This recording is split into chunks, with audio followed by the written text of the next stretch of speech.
सावधान।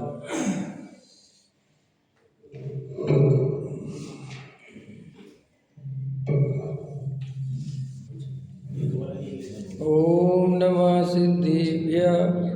ओम नमः सिद्धेभ्यः। ओम नमः सिद्धेभ्यः। मंगल में मंगल करन बीतराग विज्ञान नवोताय जाते गए अरहंता कर मंगल कर होमा ग्रंथ करेंगे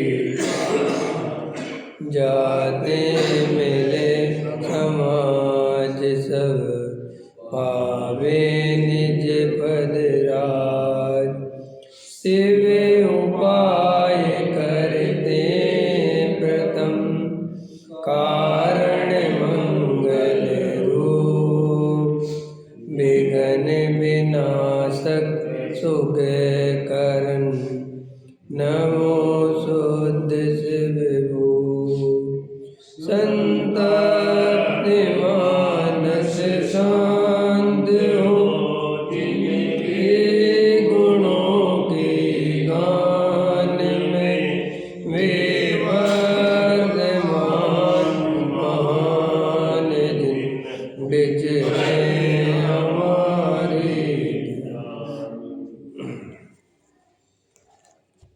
आचार्य कल्प पंडित टूरामल जी द्वारा रचित रहस्यपूर्ण चिट्ठी की चर्चा चल रही है। देखो क्या कहते हैं, वर्तमान काल में अध्यात्म तत्व तो आत्मख्याति समय सार ग्रंथ के अमृतचंद आचार्य के संस्कृत टीका में है और आगम की चर्चा गोमट सार है तथा अन्य ग्रंथों में है। माने टूरामल जी साहब 300 वर्ष पहले ये कह रहे हैं कि जो अध्यात्म की पराकाष्ठा है वो आत्मख्याति टीका में देखने को मिलती है और अपने को आत्मख्याति टीका का स्वाध्याय करना चाहिए। समझ में है ना? तो आपको उसकी गहराई पता चलेगी वास्तव में कि कितना बढ़िया उसका स्वाध्याय है। और इसमें ऊपर लिखा था कि अपने को तो चैतन्य स्वरूप के अनुभव का उद्यमी रहना चाहिए। जैन धर्म आत्मा के अनुभव का नाम है, आत्मा के श्रद्धान का नाम जैन धर्म है। और आत्मा का अनुभव भी कैसी आत्मा का अनुभव करना, राग द्वेष से रहित जो त्रिकाली ध्रुव जानने देखने वाला ज्ञानानंद स्वभावी आत्मा है उसका अनुभव करना वास्तव में वो आत्मा का अनुभव है। आत्मा का अनुभव तो हम सभी को हो ही रहा है, लेकिन हमें कैसा आत्मा का अनुभव हो रहा है? हमें पापी आत्मा का अनुभव हो रहा है, हमें रागी द्वेषी कसाई आत्मा का अनुभव हो रहा है। हम अपने को कैसा अनुभव करते हैं? ज्ञानानंद स्वभावी अनुभव करते हैं कि रागी द्वेषी कसाय पापी, खाने पीने वाला, पैसा कमाने वाला, ऐसा अनुभव करते हैं। तो जैसा हम अनुभव करते हैं इसका नाम है संसार। ऐसा अनुभव करने का नाम है संसार और ऐसा अनुभव हम करते रहेंगे तो कालांतर में नरक निगुद में चले जाएंगे। पक्की बात, फाइनल, नो डाउट। ठीक है। और अगर हमने वेद ज्ञान से वस्तु का स्वरूप द्रव्य कर्म भाव कर्म नौ कर्म से भिन्न जो ज्ञायक तत्व अंदर विराजमान है ये मैं हूँ, ऐसा हमने वेद ज्ञान से वस्तु के स्वरूप को गहराई से विचार करके इस त्रिकाली ध्रुव में अपनापन किया और उस शुद्ध आत्मा की अनुभूति करी। राग देश की अनुभूति अशुद्ध आत्मा की अनुभूति है जो कि सभी को हो रही है, उसकी कोई विशेषता नहीं है। कोई भी जीव से पूछो तो वो अपने को रागी द्वेषी कसाई पापी मानता है, लेकिन मैं परिपूर्ण गायक हूँ, मैं भगवान हूँ, मेरे अंदर में राग द्वेष नहीं है, ये बात जीव को अंदर से स्वीकार नहीं होती। क्यों नहीं स्वीकार होती? तो आचार्य कहते हैं कि तुमने कभी उस शुद्ध आत्मा का परिचय नहीं किया, कभी तुमने उस शुद्ध आत्मा की बात सुनते हुए भी नहीं सुनी, अथवा सुनी तो तुम्हें विश्वास नहीं आया, क्योंकि राग देश दिखते पहले हैं और आत्मा को देखने के लिए पुरुषार्थ चाहिए। राग देश देखने के लिए कोई पुरुषार्थ नहीं चाहिए, वे तो सहज ही आते हैं, अंदर समझ में सहज ही दिखते हैं। जैसे हमारे ज्ञान में जो ज्ञेय बनते हैं उसके लिए आत्मा को क्या करना, वे तो सहज बनते रहते हैं। अब हमें मंदिर जाना है, इसके लिए हमें कुछ करना थोड़ी पड़ रहा है, वो तो सहज ये नहीं जानेंगे तो कुछ और जानेंगे। लेकिन ज्ञेयों के बीच में ज्ञायक को जानना वो अपने आप नहीं होता।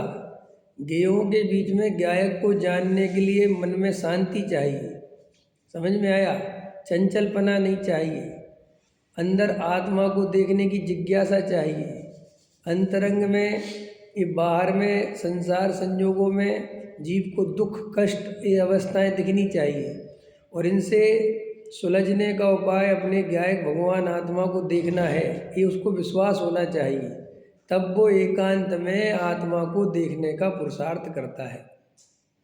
लेकिन वास्तविकता ये है कि धर्म तो इतना ही है कि अपने शुद्ध आत्मा को शांति से बैठकर उसमें अपनापन करना, उसको जानना देखना, उसको अनुभव करना, उसमें अहमपना स्थापित करना, ये धर्म है। और इसके लिए कुछ भी नहीं चाहिए, कोई शर्त नहीं है, नथिंग, कुछ भी नहीं चाहिए। बस आपको अगर ये करेगा कौन, ये कौन करेगा, जिसे आत्मा की वास्तव में रुचि होगी और संसार दुख रूप लगेगा वही तो करेगा। तो भाई ये पात्रता हो गई, ये पात्रता हो गई कि भाई एकांत में। कोई लोग कहते ऐसे कैसे देख लोगे आत्मा को, तो क्यों नहीं देख लेगा वो आत्मा को? अगर उसे आत्मा की रुचि होगी तो आत्मा को देख सकता है, और आत्मा की रुचि नहीं होगी, इधर उधर की रुचि होगी, तो वो सब जो। अब प्रॉब्लम ये है कि हम अंदर से ये देखते ही नहीं कि वास्तव में हमें आत्मा की रुचि है कि नहीं। हमें वो जो समाज में संयोगों में जहाँ हम पलते पुसते हैं वहाँ रहते हैं, तो वहाँ जिस चीज़ के जो आडंबर बहुत है, पूजा पाठ भक्ति विधान विरास शील संयम ये वो सभी आत्मा के नाम पे चलते हैं। तो इस जीव को इनमें मजा आता है, क्योंकि जीव का जो अंदर में प्रयोजन है वो आत्मा को देखने से उसका सिद्ध नहीं होता। अब एकांत में बैठ के वो आत्मा देखे थोड़ी देर तो उसे लगता है किसको क्या पता चला कि मैंने आत्मा देखा, उससे मुझे, क्योंकि आत्मा में से सुख दिखता नहीं। और जब उसे पूजा पाठ करता है तो कुछ आशा बनती है कि पुण्य बंधा होगा, स्वर्ग मिलेगा, पाप से बच गए, लोग प्रशंसा करेंगे, लोग धर्मात्मा समझेंगे। जब वो व्रतशील संयम करता है तो उसे लगता है, लेकिन शांति से बैठ के आत्मा का ध्यान करने में किसी को समझ में नहीं आता कि वो क्या रहा है। और फिर दूसरी बात, वो एकांत में करने की चीज़ है, वो सामूहिक करने की चीज़ तो है नहीं।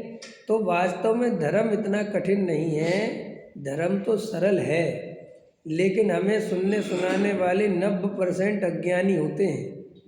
अज्ञानी 90%, कल बताया था 99% अज्ञानी जीवों से प्रवचन सुनते हैं अपन, और उन्हें कोई आत्मा का अनुभव नहीं है। खुद उन्हें जब उन्हें कोई पता ही नहीं है कि आत्मा मिलता कैसे है, तो वे क्या करते हैं कि जो पढ़ते लिखते हैं वो उसके आधार से चालू कर देते हैं।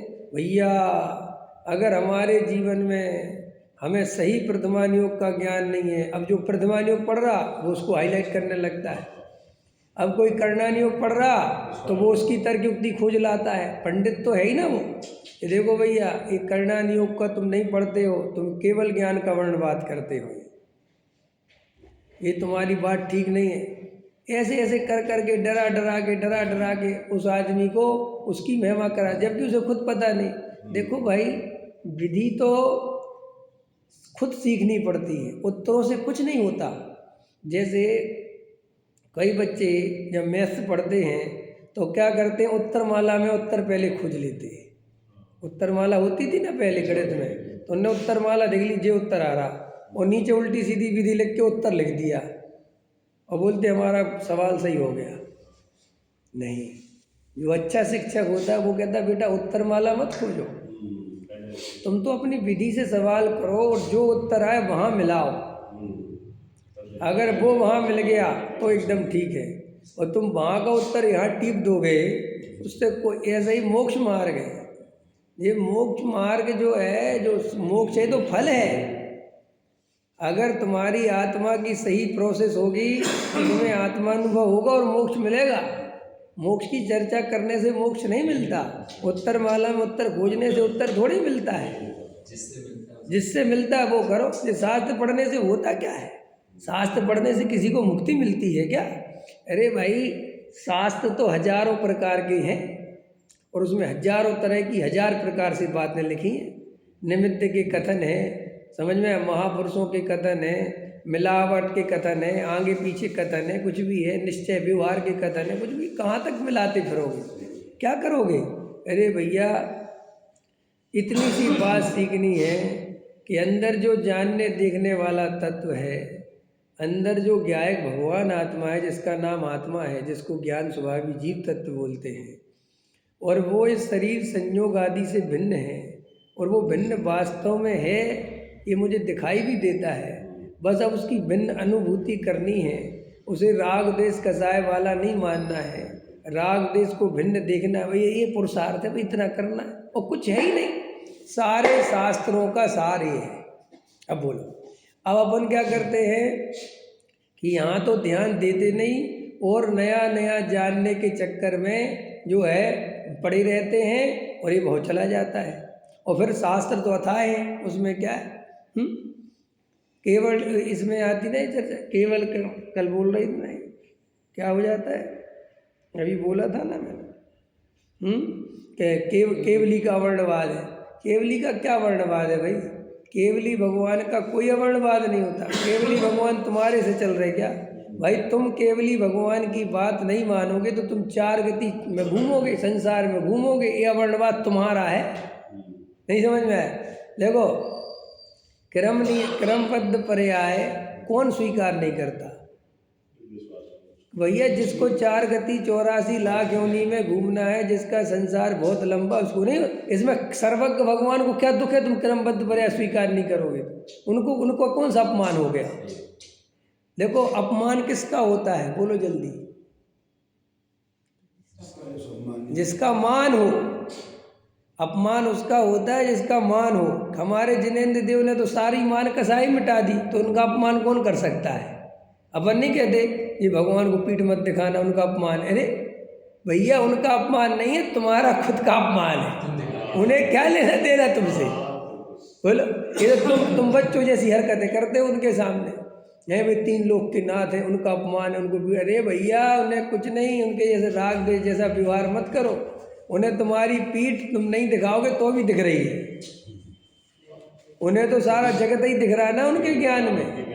उनको ऐसा थोड़ी है कि तुम उनके चेहरा सामने करोगे तो चेहरा दिखेगा। उन्हें तो सारा जगत का परिणमन दिख रहा है।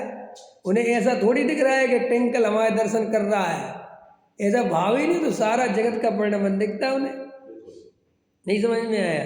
और उन्हें तो पर्यायों से ऐसा भेद ज्ञान है कि अपन जब आदिनाथ प्रतिमा के सामने खड़े होते होंगे और अपन बोलते होंगे आदिनाथ भगवान की जय, तो आदिनाथ की आत्मा क्या जान रही होगी कि भूतकाल में एक आदिनाथ की पर्याय हुई थी जिसकी ये जय बोल रहा है। उन्हें तो ये भी नहीं है कि मेरी काहेगी, मेरी वहाँ पर्यायों से अपनापन है ही नहीं, लेने ही देना नहीं है, नहीं समझे? और तुम महावीर की जय बोलो, तुम सोचते हो तो कई लोग बोलते अरे वो आदिनाथ को अर्घ रह ही गया, वरना आदिनाथ को बुरा मान जाएंगे। बताओ, मूल नायक रह गए। ये तुम्हारी मन की धारणाएं हैं कि तुम ऐसे रागी देसी हो, तुम ऐसा बुरा मानते हो कि तुम्हें सबको भोजन दे दिया, तुम्हें नहीं दे दिया, तुम बुरा मानते हो। सबको माला पहना दी, तुम्हें नहीं पहनाई, तो तुम भगवान के साथ ये प्रॉब्लम नहीं है। तुम चाहे मूल नायक को अर्घ चढ़ाओ, चाहे नहीं, वो कुछ फर्क कुछ भी ले, तो तुम्हारे मन की शांति है।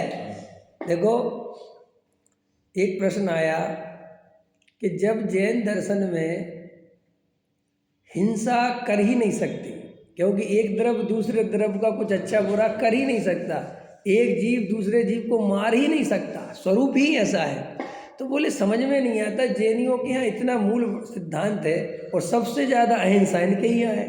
ये कहते चींटी की भी रक्षा करो, ये कहते मच्छर को भी मत मारो, सब इनके यहाँ तो सब ऐसी चर्चा है। और एक तरफ वे क्या कहते हैं कि कोई किसी को मार ही नहीं सकता, देह और आत्मा अलग अलग है। तो भाई जिनकी आत्मा, देह और आत्मा बिल्कुल ही अलग अलग है, तो क्या कितना क्या सोचना।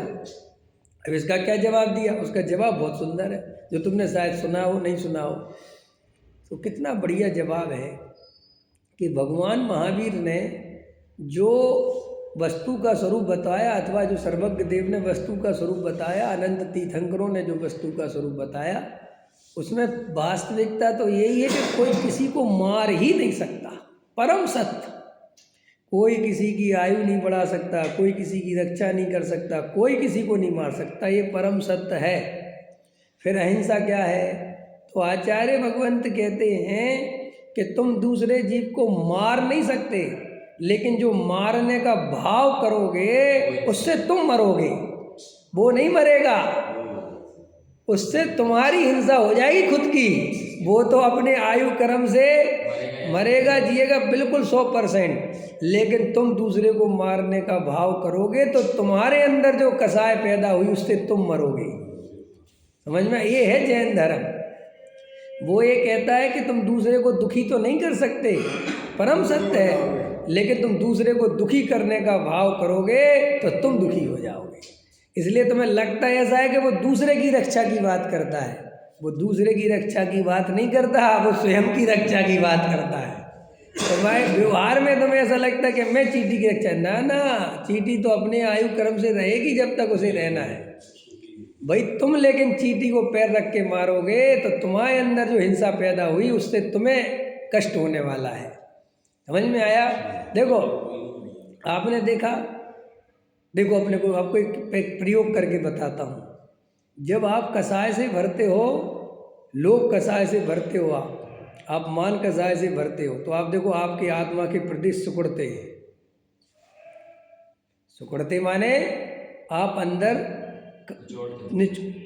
कुछ कमज़ोर से लगते हो, अंदर तुम्हारे एक दरिद्रता घेरती है। और जब तुम देते हो, समझ में आया? जब तुम किसी को, तुम्हें अंदर प्रसन्नता होती, अंदर समझ में आया कि नहीं आया? कि अपन जब कसायों से पीड़ित होते हैं तो अंदर सिकुड़ते हैं, और जब अपन प्रसन्न होते हैं, आत्म स्वभाव में रखते हैं, तो देखो अपन फैलते हैं। तो ये आत्मा के ये असंख्यात प्रदेश है ना कि नहीं? वास्तव में ये कसाय चल रही ना अंदर।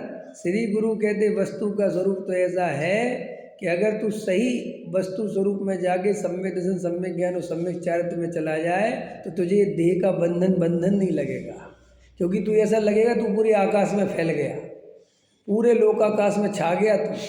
समझ में आया? जब अपन बहुत प्रसन्न होते हैं, बहुत आनंदित होते हैं, तो देखो अपन को सब जगह आनंद ही आनंद दिखता है। और जब अपन दुखी होते, निराश होते हैं, तो हर चीज़ से अपने को एकदम निराशा घेरती है। डिप्रेशन क्या है?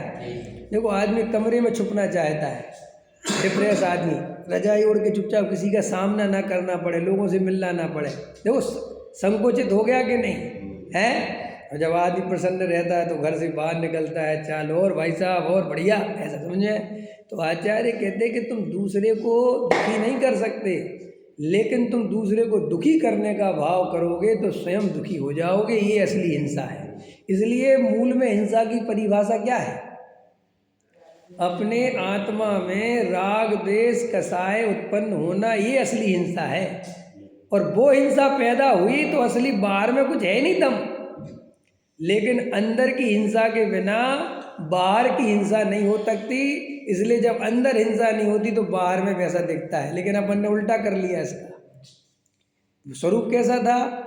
उनने तो अंदर की हिंसा नहीं होगी तो बाहर में कैसे हो जाएगी? जब मुझे राग देश कैसा हो तो मैं चींटी को दुख क्यों दूंगा, किसी को कष्ट क्यों दूंगा?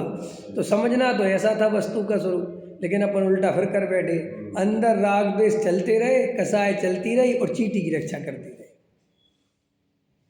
तो फिर कसाय का फिर क्या हुआ? जब आपने कहा था कसाय कि तुम्हारा ऐसा हुआ कि तुमने चींटी की रक्षा करी और आदमी को चूस लिया, क्योंकि तुम्हारे अंदर बैलेंस नहीं था।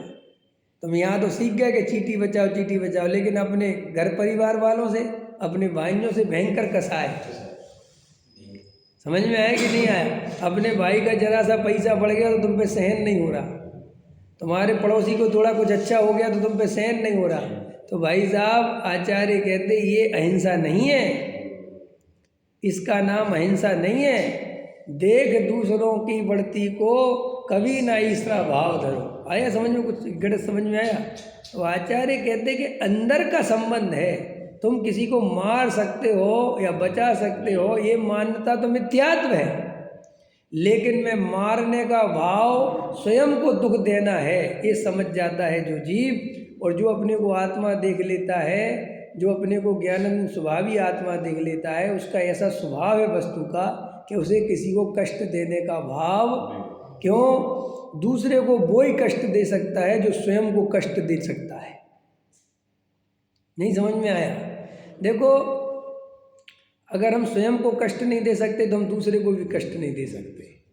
तो इसलिए जो लोग, देखो तुम ध्यान से देखना, जो लोग हिंसावादी होते हैं वे आत्महत्या करने में भी देर नहीं लगाते। वे लोग बम बांधने में भी देर नहीं लगाते, वे तुरंत बांध लेते, क्योंकि उन्हें दूसरे को भी मारना कोई बड़ी बात नहीं लगती और खुद को भी कहता निपटा, खत्म, 1 सेकंड। अभी देखो, उसने एक ने अभी आई ना अखबार में, उसने लखनऊ में अपनी 3 बहनों को और अपनी माँ को मार दिया। कितनी अपन सोचो कैसे एकदम मार दिया, पकड़ में आया। तो आचार्य कहते भैया, हम हिंसा और अहिंसा की जहाँ से समझते हो वो अर्थ नहीं है। हम किसी को बचा सकते हैं, ये जैन धर्म नहीं मानता, लेकिन हम किसी को बचा सकते, मार सकते का प्रश्न नहीं है। हम दूसरे को दुखी करने जाएंगे तो स्वयं दुखी हो जाएंगे। जैन धर्म तो स्वयं की बात करता है, पर की बात ही नहीं करता। ये तो तुमने पर को जीवन में हाईलाइट कर रखा था, इसलिए तुम्हें स्व याद नहीं आता, हमेशा पर याद आता। ये तुम्हारी गलती है। ख्याल में है, समझ में? तो केवली भगवान का कोई अवर्णवाद नहीं होता।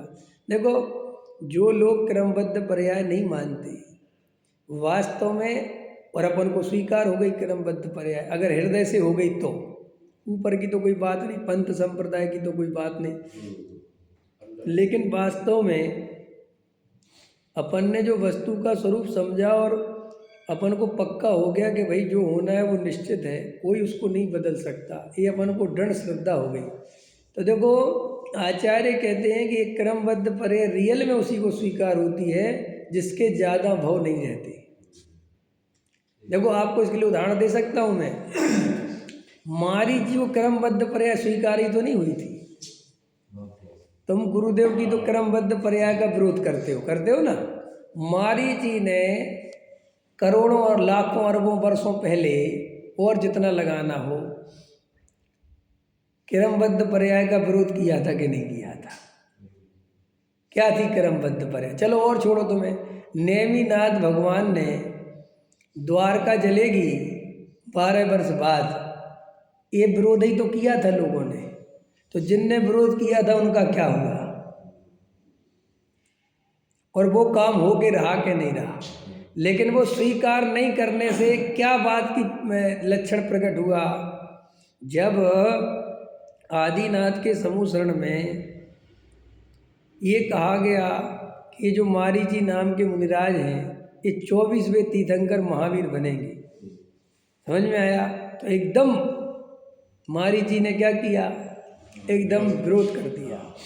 तो सब जब वहाँ पे प्रश्न पूछा गया होगा कि महाराज ये क्या हो गया, तो उनने क्या जवाब दिया होगा? बिल्कुल सही हुआ, क्योंकि इसको 24वां तीर्थंकर बनना है, तो भैया ये विरोध नहीं करेगा तो क्या समर्थन करेगा? ऐसे ही जो वर्तमान में लोग पूज्य गुरुदेव श्री के तत्व का विरोध करते हैं, क्रमबद्ध पर्याय आदि का विरोध करते हैं और कर्तृत्व का पोषण करते हैं, ऐसे कुछ नहीं होता, कोई भाव नक्की नहीं है, हम बदल देंगे, हम नमोकार मन से किसी का भाव बदल देंगे। तो आचार्य कहते उनका बुरा मत मानो, उनको करुणा भाव से देखो कि अभी इनका अनंत संसार बाकी है, इसलिए इन्हें ये बात स्वीकार नहीं हो सकती। वाह, खाओ पियो मजे करो और क्रमबद्ध की बात करो, वे सब ऐसे ही झगड़े करेंगे और तुम उनकी बात का बुरा मत मानना। क्यों? कि वो तो आदिनाथ ने भी देखा ना, क्या कहा मारीची ने कि वाह, खुद तो पहले तीर्थंकर बन गए हैं और हम लास्ट में, ऐसा थोड़ी चलेगा। तो ऐसे भैया अपन को लोग आरोप लगाते हैं कि वाह बढ़िया, अच्छे बढ़िया, ठंड बचाओ और क्रियाकांड की बुराई करो। अरे ठंड में निकलो तो पता चल जाए, तो निकाल दो भैया। नहीं समझ में आया? आप समझ गए? ऐसे अज्ञानी को ऐसा ही भाव आएगा। जो अज्ञानी जीव हैं, जिनके भी संसार बाकी है, वे जड़ की क्रिया की बुराई नहीं सुन सकते।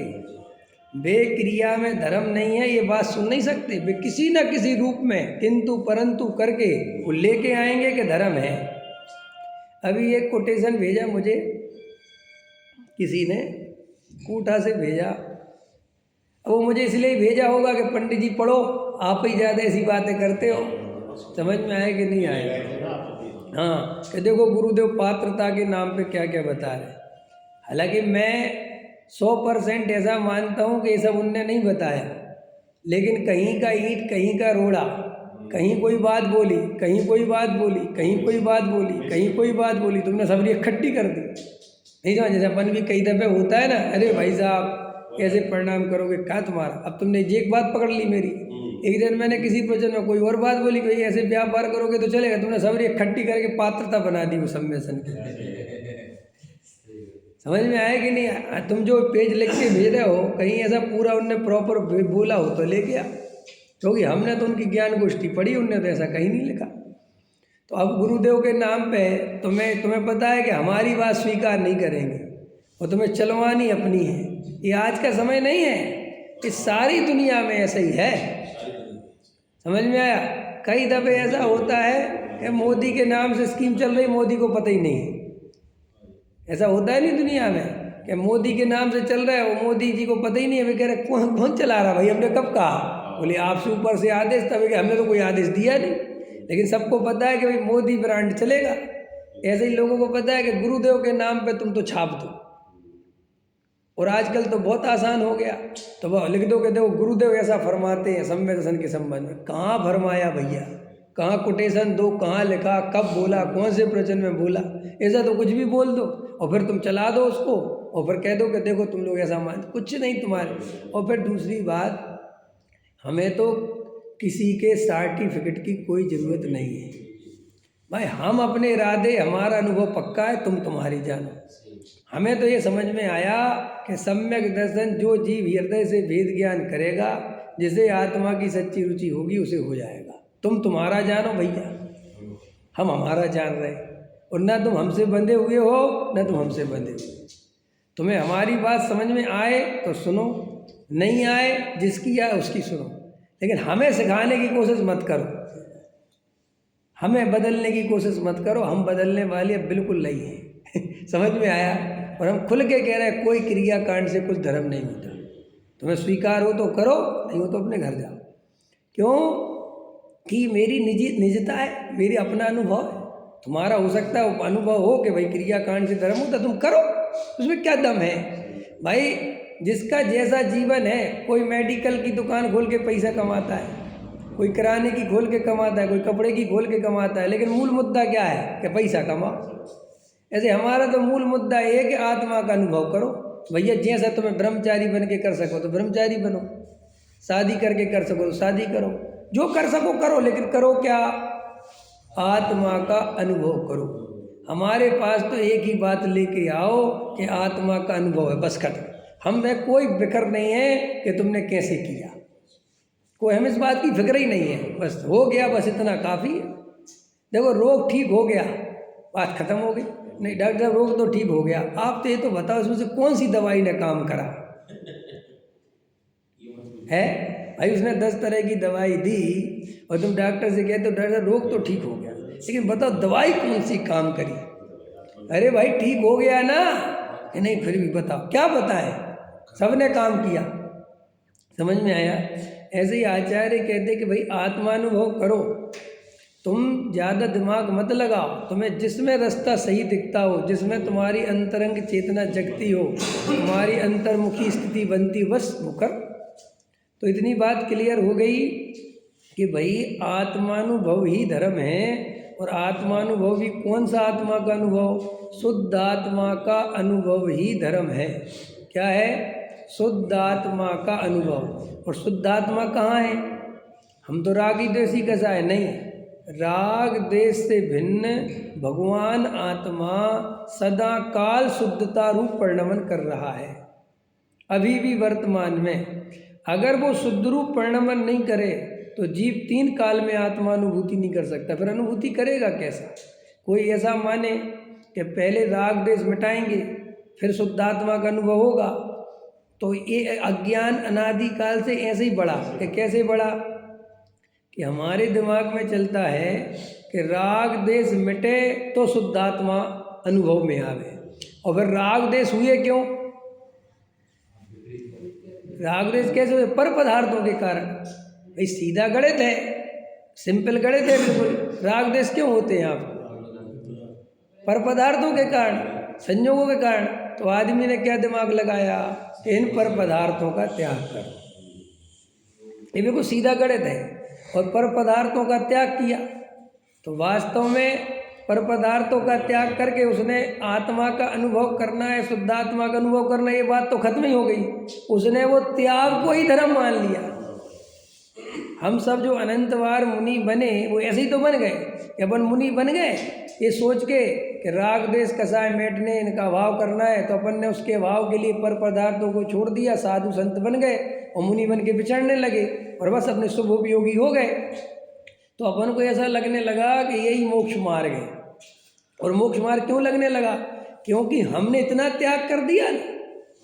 और शास्त्रों में लिखा हुआ है कि योगी सब त्याग कर देता है, वो योगी है। अब अपन को भूल गए, लेकिन योगी ग्रहण करता है, वो बात खत्म हो गई। इसलिए वो योगी बन के अपन रह गए और अनंत बार मुनि बन के स्वर्ग में घूम के आ गए। फिर स्वर्गों में क्या हुआ कि वही जो पंच इंद्री के विषय भोग यहाँ छोड़े थे वे वहाँ कई मात्रा में फिर मिल गए, सो फिर रम गए, फिर ऐसे चार गति में घूमते रहे और कोई दम नहीं है। इसलिए मैंने कल बताया था, कल शाम को भी मैं विचार कर रहा था, वज्रसेन जी देखो कैसा स्वरूप है वस्तु का। योगी को योगी पसंद नहीं आती, गजब की बात है। दो महाराज मिलके नहीं रह सकते। अगर दो महाराज अच्छे बराबरी के हों, आचार्य संगो जे भी आचार्य वे आचार्य, एक धर्मशाला में नहीं ठहरा सकते तुम। सोचो, विचार करके देखो तुम। जबकि सबसे ज़्यादा प्रेम किस में होना चाहिए? भाई योगियों का प्रेम तो योगियों से होना चाहिए। लेकिन भाई योगी, हम कह रहे हैं उनसे कहो कि जे महाराज आ रहे, महाराज इनको रुका लो ना, हम तो नहीं रुका सकते। अरे ये कैसा वात्सल्य। और भोगियों से प्रेम है उनको, भोगियों को खोजते फिरते हैं। कहो कि साहब आज 2 सीट मिलने आ रहे, हाँ बुलाओ ले आओ ले आओ ले आओ। लेकिन उनसे कहो कि योगी मिलने आ रहे, ठीक है। क्यों? ये सोचा कभी एक चक्कर क्या है भाई? चक्कर ये है कि वो अंदर से योगी नहीं है, वो बाहर से योगी है। तो बाहर से योगी है तो वो भोगियों के सामने जाता है तो उसे अहंकार मिलता है, उसके अहंकार को बल मिलता है, क्योंकि भोगी उसको नमस्कार करता है। अब बराबर का योगी आ जाए तो वो नमस्कार तो करता नहीं, और अपने को और घबराहट होती कि ये तो हमसे भी ज़्यादा है। और ऐसा ना हो कि इस जनता इससे ज़्यादा प्रभावित हो जाए। इसलिए कभी कभी अगर चेला बहुत बढ़िया प्रवचन करने लगे तो महाराज कहते तुम निकल लो यहाँ से, तो तुम जाओ। वो नाम क्या दे देते हैं कि जाओ तुम प्रभाव ना करो अलग से। कि क्यों? हम तो तुम्हारे साथ ही ना, साथ में बहुत दिक्कत है। यदि दिक्कत क्या है? दिक्कत ये है कि जनता उसकी डिमांड करने लगती है, लोग उसकी सुनने लगते हैं, और बड़े महाराज को कोई पूछ नहीं रहा तो उन्हें बहुत तकलीफ होने लगती है। ये सब जो अहंकार के अंदर, इसलिए योगी योगी को नहीं सुहाता और भोगी भोगी को नहीं सुहाता। ये भी गजब की बात है, क्योंकि भोगी भोगी के सामने अपने को दीनहीन अनुभव करता है। समझ में आया? आपको पता है ये दुनिया इतना जो संत साधुओं को मानती है, ये रियल में संत साधुओं को नहीं मानती। ये तो संत साधुओं को गंगा के समान मानती है। समझ में आया कि नहीं? जैसे लोग गंगा से कोई लेना देना नहीं, लेकिन वो शास्त्रों में लिखा कि गंगा में डुबकी लगाओ तो पाप धुल जाते हैं, और ये बेचारा पाप तो कर ही रहा है। हर भोगी अपने को पापी तो मानता ही है। तो वो सोचता है अब तो उनके यहाँ तो गंगा में चले जाते हैं। और शास्त्रों में संत साधुओं की बड़ी महिमा लिखी कि भैया साधुओं की एक सेवा कर लो तो तुम्हारे जन्मों जन्मों के पाप कट जाएं, साधुओं के पैर छू लो तो जन्मों जन्मों के पाप कट जाएं, साधुओं को आहार दे तो जन्मों जन्म। अब वो ये बेचारा पाप काटने घूम रहा है। नहीं, इसको पाप में मजा तो आता है, लेकिन सोचता है कुछ कट भी जाए तो क्या बुराई है। तो ये साधुओं के पीछे घूमता रहता है। इससे कहो भी कि ये साधु सही नहीं कहता, हमें क्या लेना देना। नहीं समझ आया? उसको साधु से वास्तव में कोई लेना देना नहीं समझ में आया? उससे कहो कि यार ये साधु, अरे अगर हमें क्या लेना देना, बेबिन की जाने भाई, बे जो होश हो, हमें तो पुण्य लगेगा कि नहीं। कई दफ़े ऐसा पूछते हैं, पंडित जी एक बात बताओ, कोई महाराज अगर सही नहीं है, उनका आचरण गलत है, जो है बढ़िया नहीं है और भ्रष्ट हैं, तो हम बेजान है ना, उनका पाप उनको लगेगा, मायाचार तो बे कर रहे हैं। हम तो साधु मुद्रा देख के हम तो बिल्कुल उनके जो है नमस्कार कर रहे हैं, उनके पैर धो रहे हैं। आप तुझे बता पुण्य लगेगा कि नहीं लगेगा? हाँ भैया, पुण्य तो भावों से लगता है, पुण्य तो लगेगा तो उसे तो पुण्य से मतलब है। तो योगी और भोगी की बड़ी जोड़ी है।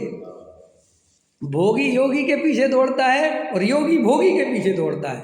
इसलिए योगी भोगियों की व्यवस्था करते हैं कि बड़े विधान कराओ, बड़े आयोजन कराओ, क्योंकि भोगी वहीं आएंगे और उनको लालच दो कि तुम्हारा ये मंत्र पढ़ेंगे तो ये काम बन जाएगा, ये करोगे तो ये कर जाएगा, और लोग बिल्कुल एकदम आ जाते एकदम। तो भोगी को दोनों काम सिद्ध होते हुए देखते हैं योगी के पास जाके। एक तो पाप धुल रहे और एक माना दिख के पोषण हो रहे, और धर्मात्मा के धर्मात्मा कहला रहे। एक पंथ दो काज नहीं, तीन तीन, और किसी किसी के चार चार। समझ में आया कि नहीं आया? हाँ, समाज में पेट भी बनती है, पहुंच भी बनती है, नेता भी बनते हैं, है कि नहीं? ये है असली जड़। जिन्हें तुम अंधे भक्त कहते हो, ये महाराज के भगत नहीं है, ये असली में तो भोगी भोगई का भगत है। लेकिन योगियों के पास जाने से अगर भोग बढ़ते हैं तो उसमें भी कोई बुराई नहीं है।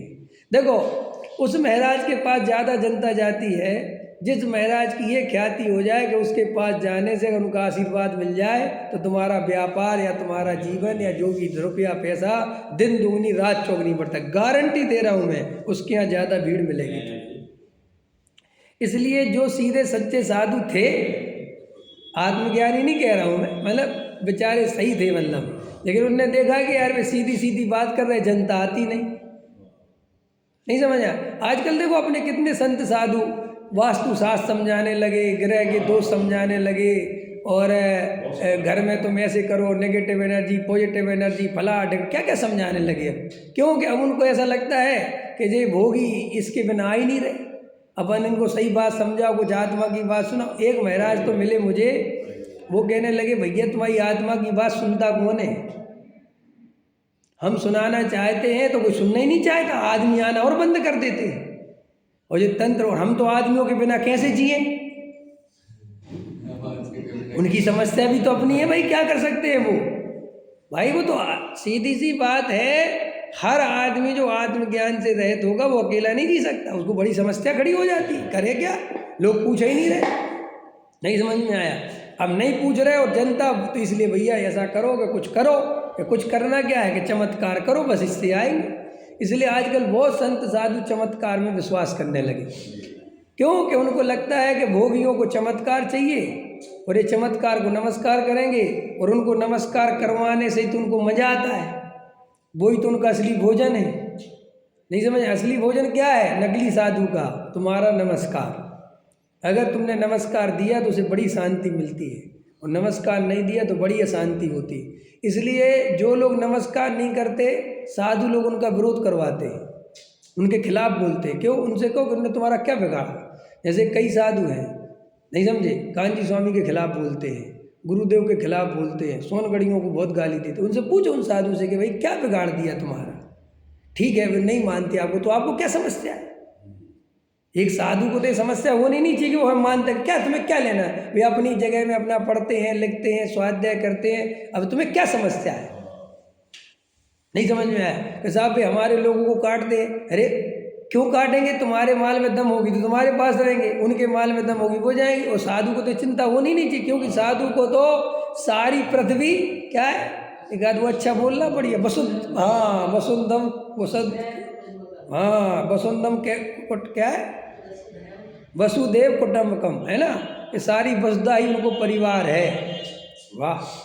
तो फिर हम और तुम ऐसे क्या झगड़ा करना कि तुम हमें नमस्कार नहीं करते, तुम्हें दिक्कत क्या है? साधु तो वही है, मेरी भावना में लिखा कि नहीं लिखा है, लाखों वर्षों तक जीऊँ या मृत्यु आजी आवे, कोई अच्छा कहो या बुरा, लक्ष्मी आवे या जावे। कितना अच्छा लगा।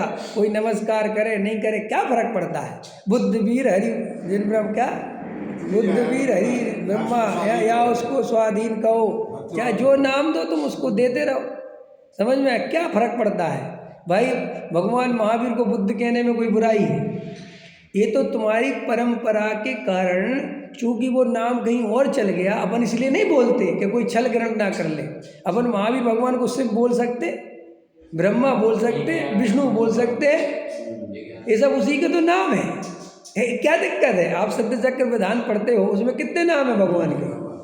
हैं 1008 नाम है ना, तो तुम लो उसमें देखो क्या क्या लिखा हुआ है, कौन कौन से नाम। आप भी नाम लोगे तो आपको कह, लेकिन भाई जब कोई संस्कार, कोई मान्यता प्रबल हो जाती किसी नाम विशेष से, तो अपन उसको फिर जोड़ते नहीं है, इसलिए कि वो लोग उल्टा ना समझ लें, हमारे धर्म को रागी द्वेषी ना समझ लें।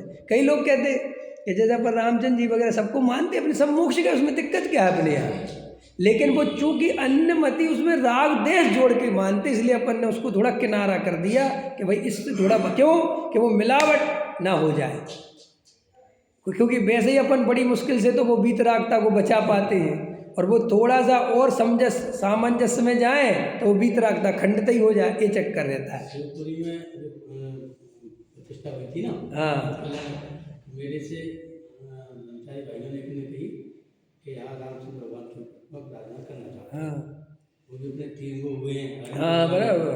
देखिए भैया, अगर तुम करोगे तो वो हिंदू लोग आएंगे, हमारे रामचंद्र भगवान है, हाँ, कल इसका कारण होगा। हाँ, तो और कोई बात नहीं है, अपन तो रामचंद्र जी अपने लिए भगवान है उसमें, और हमारे लिए तो कितने सारे भगवान हैं। हमारे तो भगवानों की कल्पना नहीं हो सकती। अभी हमारे लिए रावण ही भगवान है, और भाभी तीर्थंकर ही है। हमारे लिए राजा सैनिक भाभी तीर्थंकर है, लक्ष्मण भाभी तीर्थंकर, सबके ही सब। मैं तो क्या, मेघनाथ, कुंभ, सब मोक्ष गए, अब तो बचे ही नहीं अपने यहाँ तो कोई, तो वो कोई प्रॉब्लम नहीं है। प्रॉब्लम तो वहाँ से होती है। तो भाई जिस चमत्कार को नमस्कार करने की जो पद्धति वो यूँ बढ़ती है, और आम पब्लिक महाराजों का सिर्फ इतना यूज समझती है, जैसे गंगा में डुबकी लगाया हो तो पाप धुल जाते हैं, और यहाँ महाराज के चरण पकड़ लो तो पाप धुल जाए, उन्हें कोई लेना देना नहीं है, समझिए। इसलिए जो भ्रष्टाचार चलता जाता है, आप समझे नहीं। भ्रष्टाचार कैसे बढ़ता है? भ्रष्टाचार है क्या चीज़ पता? भ्रष्टाचार ऐसी चीज़ है, एक अधिकारी ने आपसे रिश्वत मांगी, अब चूंकि आपको तो अपना काम बनवाना है, आपने कहा कितने चाहिए भैया, उनने कहा भाई 500 रुपये लगेंगे। लो यार, समझे, तो उसकी हिम्मत और बढ़ गई। अब तुम देगा ऐसे, उसको हर कोई देने लगा। अगर उसका पहले ही आदमी कहता है एक काम नहीं, तो भाई वो आदमी, अब लेकिन तुम्हें भी लगता है कि यार क्या टोटा है, कौन धक्के खाए, और तुम्हारी चूंकि प्रोसेस इतनी लंबी है कि अगर मैं शिकायत करने जाऊं भ्रष्टाचार की, तो पता चला वो शिकायत तो जब होगी वो अधिकारी जब हटेगा मैं निपट लूँगा। समझ में आया कि नहीं आया है?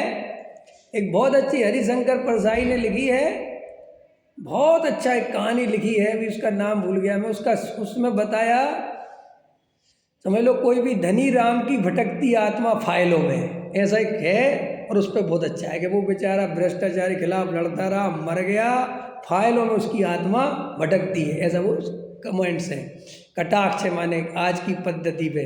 तो आज अपन किसी से विरोध करने, आज ऐसी स्थिति है, अगर तुम्हारे अकाउंट से पैसे चोरी हो जाए तो पहले तो पुलिस वालों के पास जाओ तो 10,000 तो बेप्रश्न पूछते हैं, अकाउंट में रखे ही क्यों थे इतनी, और तुम्हारे पास आए कहाँ से इतनी।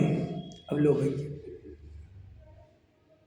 है एक फिल्म देखी थी मैंने, उसमें वो कहता है कि पर्स चोरी हो जाए तो आदमी कहता पर्स ही चोरी हुआ, हो जान दो भैया, पुलिस वालों के पास नहीं, जिंदगी चोरी कर ले।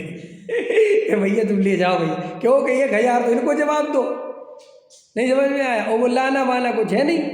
तो ऐसी प्रोसेस के कारण ऐसे ही क्या है, आम पब्लिक जैसी भ्रष्टाचार में, ऐसी आम पब्लिक संत साधुओं में भी सोचती है कि भाई अपन को कि यार महाराज का स्वरूप समझ लो, देव साधु को बेटेगा, हमें नहीं समझना। हमने को भाई समझ लो यार, हमें नहीं समझ रहा कि तुम दिमाग खराब करते रहते हो। हमें तो भाई मिल गए, हमने अपना नारियल चढ़ा दिया, अपने पैर पकड़ ली, बात खत्म होगी, हम अपने घर में अपने घर। हमें भ्रष्ट है कि नहीं है, कौन परेशान हो है? अच्छा समझ जाए, आम पब्लिक की ये प्रॉब्लम है, उसके पास इतना समय नहीं है तुम्हारी बात सुनने का, क्योंकि उसे तुम्हारे मोक्ष मार्ग से लेना ही देना कुछ नहीं। उससे तुम कहोगे तुम कुगरू को देखो, शास्त्र को मानोगे, नरक ने को चला जाऊंगा, वो कहो चले जाएंगे। किसी ने देखे नरक ने को, मुझे यहाँ दिख रहा अपना काम, हम तो फलाने वो गए थे जब से, और जब से उनने वो ताबीज बांधा है भाई साहब उसका पैसा नहीं बन रहा, तुम नरक निगुत के चक्कर में फंसे। उसका तो सीधा लौकिक प्रयोजन है ना। इसलिए मैं कहता हूँ ये मोक्ष मार्ग सभी को समझ में नहीं आता है। जिनकी अभी 4 गति 84 लाख योनि में अनंत जन्म मरण जिनको करना है, उनको ये बातें नहीं समझ में आने वाली। और ये बात जानकर तुम धैर्य से आनंद से मुझे समझ में आ गई, ये उछलो 10 फुट। हाँ प्रसन्न हो। अरे मोहल्ले में क्यों बजसेन जी, पहले के अब तो ज़माने बदल गए, किसी की शादी नहीं हो रही हो और अपनी बारात निकल रही हो तो आदमी में गए देखा जो खड़े 30-30 साल के लड़के, हमने अपने लड़का 24 साल में ब्याह दिया। अरे वाह है होता नहीं करा। ये कोई सोचता है कि बताओ हमारी अकेली हो रही और किसी की नहीं हुई, ऐसा किसी को दुख होता है? अरे आचार्य कहते तुझे भगवान आत्मा की बात समझ में आ गई, तू क्या है रुदन बजाता है कि जगत के जीव क्यों नहीं, क्यों समझे? अगर सबरे ही समझ जाए तो इस बात में दम नहीं होना चाहिए फिर क्यों? अच्छा एक बात बताओ, तुम कोई चीज़ खरीद के लाओ, कोई साड़ी लाओ, शर्ट लाओ, कोई भी चीज़ लाओ और वो सबके पास आ जाए, ये भैया ऐसा लगता है इसको आज के बाद नहीं पहनेंगे। अभी एक दिन आजकल चुटकुले याद है ना कि मॉल से सामान खरीद के नहीं लाना चाहिए, कपड़े खास करके। क्यों? कि मॉल में बहुत सारे लोग जाते हैं और वही डिजाइन उठा लाते हैं, और कभी कभी एक सी टी शर्ट उठा लाते और 5 लोग वही टी शर्ट पहन के एक ही लिफ्ट में फंस गए और टी शर्ट 125 की तो घनघोर बेइज्जती। समझ में आएगी नहीं आया? तो ऐसे ही जो अगर ये मोक्ष मार्ग सबको ही समझ में आ जाए तो इसका मतलब जो मोक्ष मार्ग नकली है भाई साहब। असली मोक्ष मार्ग बहुत गिने चुने जीवों को समझ में आना है, ये नहीं आना चाहे तुम कितनी घोड़े दौड़ा लो। इसलिए मैं कहता हूँ अपने घोड़े दौड़ाना बंद करो, शांत होकर बैठ जाओ और आत्मानंद सहजानंद स्वरूपानंद करो और ये निर्णय करो कि जिन जीवों की होनहार भली होगी वे अपने आप चल के आ जाएंगे। तुम टेंशन मत लो। क्यों है? दारू पीने वालों को अपने से ज़्यादा, दारू बेचने वालों को अपने से ज़्यादा भरोसा है। क्या कहना चाहते हो? वे ऐसी जगह बैठ जाते हैं, समझ में आया? कोने ककोने में कहीं जाके कहीं भी उनसे कहो यहाँ कौन आएगा, वो कहते इसके प्रेमी जब हम गांव में रहते थे तो हमारे गांव में क्या था, ये सब अभी भी होता होगा, अब तो हमें ध्यान नहीं। ये दारू वगैरह जो है लाइसेंस से बिकती ना, तो जो गाँव देहातों में तो बिना चोरी छुप के बेचते हैं। 10-20 बोतलें खरीद लाए और वो 100 रुपये की बोतल 400 रुपये बेचते हैं, वो चोरी चोरी बेचते हैं। तो गांव में क्या होता है कि खेतों में बेचते हैं, वहाँ झोपड़े में वोपड़े में बजा लेते हैं। तो कोई कहता है यहाँ कौन लेने आएगा, कि इसका प्रेमी घुसते घुसते आ जाएगा। तुम चिंता मत करो, कोई यही आएगा। समझ में है? चिंता ही मत करो, तुम बिल्कुल आएगा। ऐसे श्री गुरु कहते तुम तत्व पे इतना भरोसा रखो कि जो इसका प्रेमी होगा, जिसकी योग्यता पकेगी, तुम्हें डुंडी भी बजाने की जरूरत नहीं है। वो तुम्हें खोजते खोजते इस तत्व ज्ञान तक अपने आप आ जाएगा। लेकिन अपन दूसरों की सल्ले ले लेके कि दूसरों को मोक्षु बनाना है, सबको ये तत्व सुनाना, अपन अपना जीवन खो दे रहे। वास्तव में भगवान आत्मा समझ में आ जाए तो ये तो स्वरूपानंद सहजानंद करने का मार्ग है। कोई चिंता करने की बात नहीं, कौन समझेगा कब समझे, कुछ नहीं। अरे अपने बारे में देखो ना, हम समझ ही गए ना, आखिर अपनी योग्यता थी तो मिल गया ना ये तत्व, और नहीं होती तो हमारे भाइयों को नहीं मिला। आज मैं सुबह उठ के पहले ही विचार ये आ रहा था कि वाह आओ मुझे मिल गया यार ये मार्ग। समझ में आया कि नहीं आया? बताओ। मेरे साथी, मेरे भाई, मेरे बंधु, मेरे सब कुछ साथ में रहने वाले नहीं मिल पाया। नहीं समझ में, मैं कौन से गांव में से कहाँ से कैसे निकलूँ कि देखो योग्यता कितनी बलवान होती है, और अपन मरे जा रहे निमित्त की दृष्टि कर करके। जब हम तो ये कहते हैं कि हमारे जैसे आदमी को तत्व मिल सकता है तो फिर वो किसी को भी मिल सकता है। सुनो, और मेरे जैसी की बात नहीं है, मैं तो बहुत सुधरा हुआ आदमी था, अंजन जैसों को मिल सकता है, अंजन निरंजन हो सकते हैं, सप्त व्यसनी उसी भाव से मोक्ष जा सकते हैं। तो भाई साहब इसका मतलब ये है कि अपन को किसी की चिंता करने की कोई आवश्यकता, जब जिस जीव की योग्यता जगेगी उसे ये भगवान आत्मा अपने आप सुनने मिल जाएगा, उसे समझ में आ जाएगा। और जिसकी योग्यता ठीक नहीं होगी वो इसका विरोध करे बिना। तो योगी और भोगी की जोड़ी समझ में आ गई। योगी को योगी पसंद नहीं आता, क्योंकि योगी के सामने भोगी आए तो योगी अपने को बड़ा अनुभव करता है। और क्या अनुभव करता है वज्रसेन जी? कि ये सब भोगी हैं, ये कहाँ जाएंगे? नरक। और हम कहाँ जाएंगे? तो इससे ही बड़ी शांति मिलती है।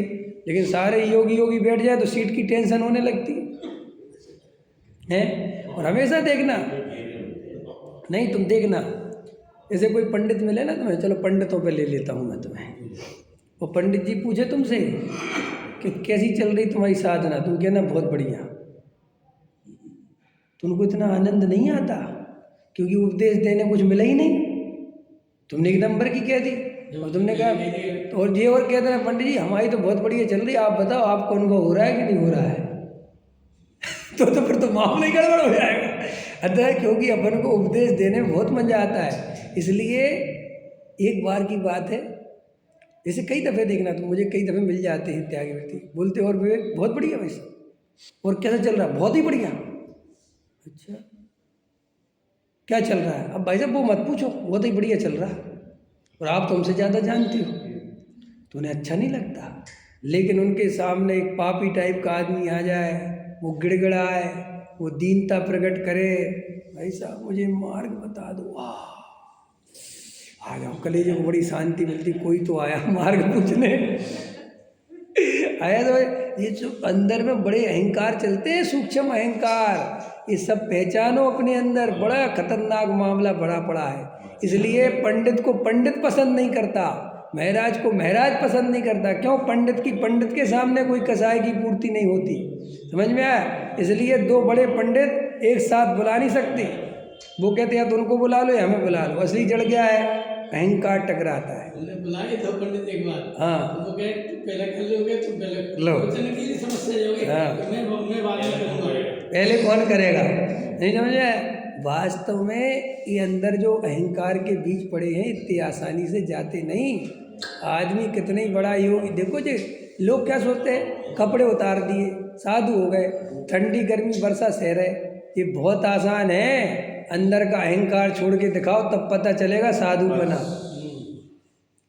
कई को आचार्य पद नहीं मिल रहा तो परेशान हो रहे, लड़ाई झगड़ा कर रहे, ये छोड़ के दिखाओ, ये पद त्याग करके दिखाओ, इसमें माने तुम्हें हम साधु।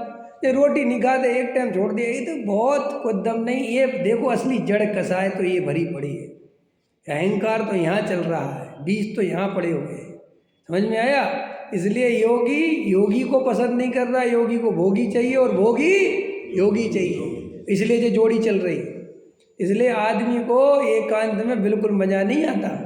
एक बार तो मेरे पास फ़ोन आया, बोले भैया तुम्हारे वो नाना जी लगते हैं महाराज बन गए, तुम उनके पास जाया करो यार। मैंने कहा क्यों? बोले उनके पास कोई जा ही नहीं रहा, उनका मन नहीं लगता। इसके कोमल के नाना, समझ में आया कि नहीं? मैंने कहा हो गई जे भी काम करना है क्या? बोले क्या कर, ऐसे जगत में सबको कह दिया तुम तो दीक्षा ले लो मुक्ति हो जाएगी। कहा अनंत बार ले ली भैया, अनंत बार मुक्ति ली अपन ने, अनंत बार हुई है। ये कोई अनंत बार अपन ने दीक्षा ले लेके क्या करें? लोग कहते तुम तो जब मरने लगो तो कपड़े उतार दो तो मुक्ति मिल जाएगी, कोई मरते हुए साधु बन जाएगा तो मुक्ति मिल जाएगी।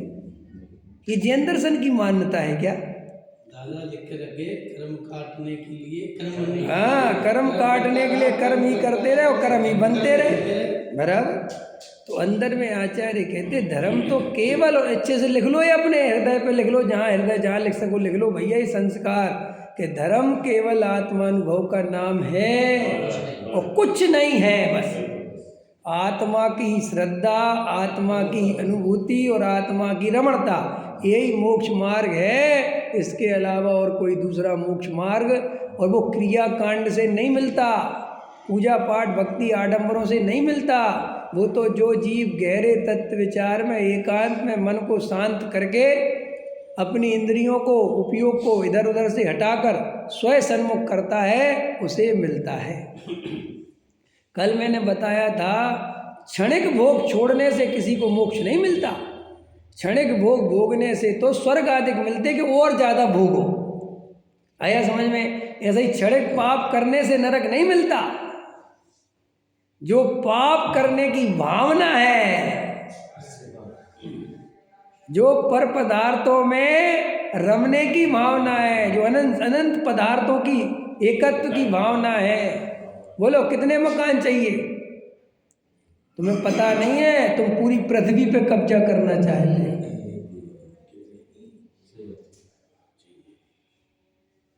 बोलो कितनी गाड़ी चाहिए? पूरी दुनिया की सारी गाड़ी चाहते हो। कितना सोना चाहिए? पूरी दुनिया का। ये इसका नाम इससे मिलता है नरक। हाँ, ये तुम्हारे 10-20 तोले से नरक नहीं जाता कोई। वो जो अनंतानुबंधी मिथ्यात्व चल रहा है, असली नरक का कारण तो। और कल मैंने तर्क दिया था कि यदि पाप करने से, छोटे मोटे पापों से, विषय भोग होने से नरक जाता तो सम्यक दृष्टि को नरक जाना चाहिए। लेकिन सम्यक दृष्टि सम्यक्त के रहते नरक नहीं जा सकता। क्यों? कि मिथ्यात्व और अनंतानुबंधी में ही ताकत है जो जीव को नरक निगोद की यात्रा करा दे, और किसी कसाय में ताकत नहीं है जो जीव को नरक निगोद की यात्रा करा दे।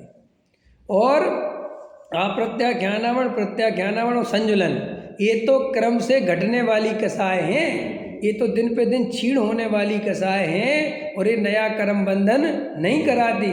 इसलिए ज्ञानी के चारित्र मोह धीरे धीरे खाली होता जाता है, और सम्यक के कारण नया कर्म बंध होता नहीं। इसलिए 2-4 भव में अपने आप मोक्ष चला जाता है।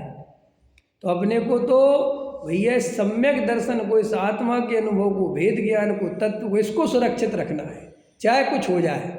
समझ में आया कि नहीं आया? ये गहराई से विचार करना। सहजानंदी